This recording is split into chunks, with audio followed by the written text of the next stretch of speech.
Nous avons constaté dans les capsules vidéo précédentes qu'aucun indice socio-économique ne pouvait justifier la fusion de 2002. Aujourd'hui, nous aborderons l'indice économique le plus important, soit l'endettement de la ville et les frais de financement qui en découlent. Avons-nous pu conserver malgré tout une bonne santé financière? Encore là, rien de mieux que de se comparer à nos villes cibles que sont Sherbrooke, Lévis et Trois-Rivières. Toutefois, pour être en mesure de comparer les résultats des quatre villes, il a fallu déduire, dans le cas de Sherbrooke et Saguenay, la dette reliée à leur réseau d'électricité, car Lévis et Trois-Rivières n'en possèdent pas. De surcroît, la production et la distribution d'électricité est une activité commerciale. Commençons tout d'abord par définir ce qu'est l'endettement. L'endettement d'une ville inclut l'endettement total net à long terme, constitué des activités d'investissement et de fonctionnement à financer, moins entre autres, les emprunts remboursés à court terme par les gouvernements. C'est le seul item que nous présentent les villes dans leur rapport financier qui soit considéré comme une dette à long terme. Mais il y a plus. Il faut y ajouter le passif au titre des avantages sociaux futurs, ou si vous préférez, les pertes actuarielles non amorties des fonds de pension. Mentionnons que la Ville traîne ses pertes actuarielles depuis 2009. N'est-ce pas du long terme? Alors que les autres villes les ont à toute fin pratique réglées. Cette perte actuarielle est de l'ordre de 50 millions en 2024. Enfin, il faut ajouter les emprunts d'organismes paramunicipaux, exemple le Vieux-Port, dont la dette était remboursée par une aide aux organismes, ce qui naturellement était illégal et qui est heureusement en train de disparaître, mais qui se doivent d'être considérés lorsqu'on compare l'évolution de l'endettement avec les villes cibles. Parlons maintenant de croissance de l'endettement en valeur absolue. Le tableau que vous voyez illustre la croissance de l'endettement des quatre villes de 2003 à 2023, soit sur 21 ans. Alors que Trois-Rivières voit sa dette augmenter de 134 %, celle de Sherbrooke de 184 % et celle de Lévis de 205 %, nous assistons à une augmentation de 263 % à Saguenay, bien que cette dernière n'ait pas connu d'augmentation de sa population.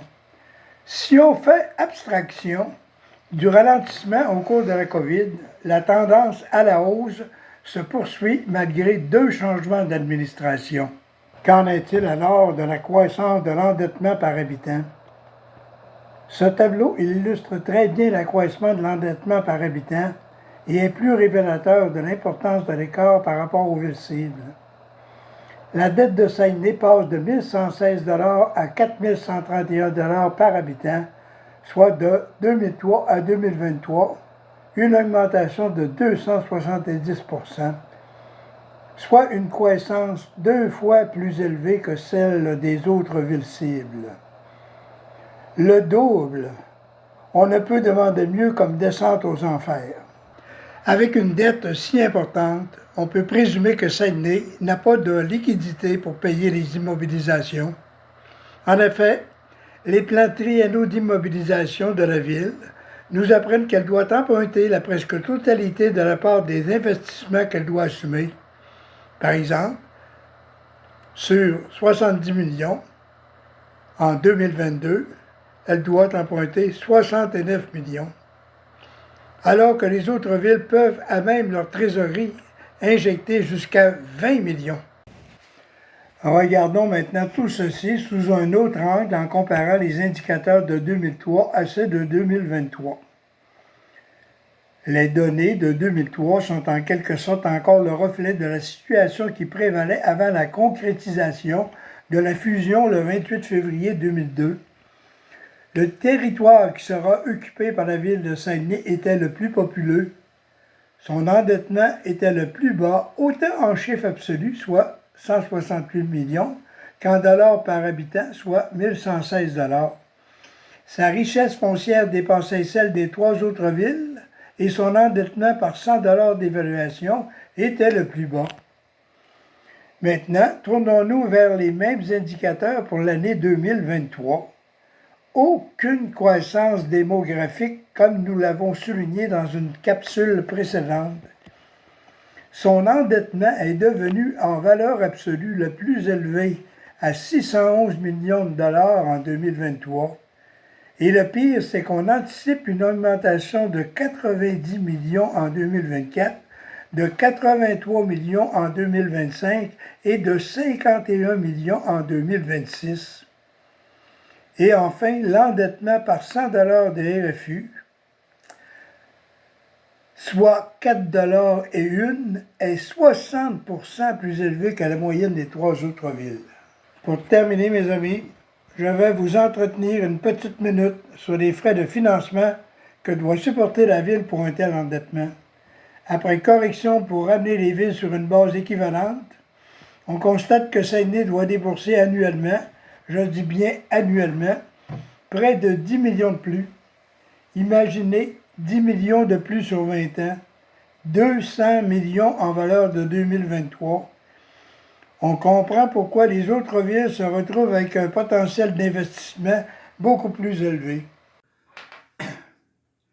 Ne croyez-vous pas qu'il est temps de juguler cette hémorragie? Quand un système empire depuis 20 ans, qu'on change d'administration municipale et que les résultats sont similaires, j'estime qu'une prise de conscience collective doit se manifester. C'est ce que je propose, soit une commission qui analysera toutes les options, incluant celle dont je vous ai parlé, soit une communauté urbaine. Il faudra vivre plusieurs années avec cette dette qui devrait être partagée entre les différentes municipalités selon des critères éprouvés.